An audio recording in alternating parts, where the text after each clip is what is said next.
ಎಷ್ಟು ಜನಕ್ಕೆ ಗೊತ್ತಿತ್ತು ಎಸ್ ಪಿ ಸಾಂಗ್ಲಿಯಾನ ಮೂವಿ ಒಬ್ಬ ರಿಯಲ್ ಸಾಂಗ್ಲಿಯಾನ ಅವರನ್ನು ಇನ್ಸ್ಪಿರೇಷನ್ ಆಗಿ ತಗೊಂಡು ಮಾಡಿದ್ದಾರೆ ಅಂತ.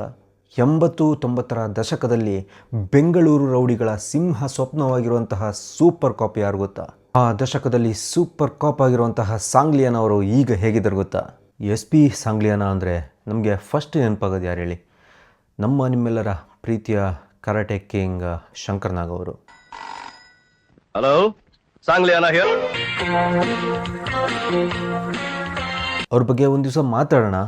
ಬಟ್ ಈಗ ಸಾಂಗ್ಲಿಯಾನ ಮೂವಿ ಮಾಡೋಕ್ಕೆ ಇನ್ಸ್ಪಿರೇಷನ್ ಆಗಿರುವಂತಹ ರಿಯಲ್ ಸಾಂಗ್ಲಿಯಾನ ಯಾರು ಅಂತ ತಿಳಿಸ್ತೀನಿ ನಾನು. ಹೌದು, ಡಾಕ್ಟರ್ H.T. ಸಾಂಗ್ಲಿಯಾನ. ಇವರು ಭಾರತದ ಮಾಜಿ IPS ಅಧಿಕಾರಿ, ಮಾಜಿ ಬೆಂಗಳೂರು ನಗರ ಪೊಲೀಸ್ ಆಯುಕ್ತ ಹಾಗೂ ಮಾಜಿ ಲೋಕಸಭಾ ಸಂಸದರು ಕೂಡ ಆಗಿರ್ತಾರೆ. ಇವರು 1943 ಜೂನ್ 1ಕ್ಕೆ ಮಿಜೋರಾಮಲ್ಲಿ ಜನಿಸ್ತಾರೆ. H.T. ಸಾಂಗ್ಲಿಯಾನ ಅವರು ಸುಮಾರು 36 ವರ್ಷಗಳ ಕಾಲ ಪೊಲೀಸ್ ಡಿಪಾರ್ಟ್ಮೆಂಟಲ್ಲಿ ವರ್ಕ್ ಮಾಡ್ತಾರೆ.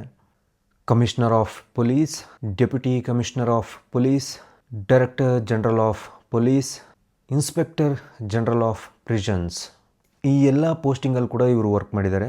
ಬೆಂಗಳೂರು ಟ್ರಾಫಿಕ್ DCP ಆಗಿದ್ದಾಗ illegal parking against strict rules ತಗೊಬಂದಿದ್ರು ಇವರು. ಹಾಗೆ ಜುಲೈ 1, 2003 ಇವರು DGP ಹುದ್ದೆಯಿಂದ ನಿವೃತ್ತರಾಗ್ತಾರೆ.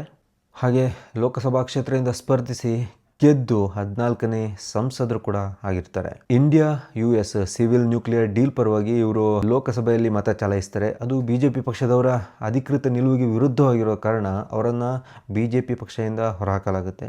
ಇದಾದ ನಂತರ ನೆಕ್ಸ್ಟ್ ಇವರು ಕಾಂಗ್ರೆಸ್ INC ಪಕ್ಷ ಸೇರ್ಕೊತಾರೆ. ಹಾಗೆ ಇವರು 2008ರಲ್ಲಿ ಅಮೆರಿಕದ ಅಧ್ಯಕ್ಷ ಬರಾಕ್ ಒಬಾಮಾ ಅವ್ರ ಜೊತೆ ವಿಶೇಷ ಉಪಹಾರ ಸಭೆಗೆ ಆಹ್ವಾನಿಸಲ್ಪಟ್ಟ ಸುಮಾರು 160 ಅಂತಾರಾಷ್ಟ್ರೀಯ ಪ್ರತಿನಿಧಿಗಳಲ್ಲಿ ಕೂಡ ಒಬ್ಬರಾಗಿರ್ತಾರೆ.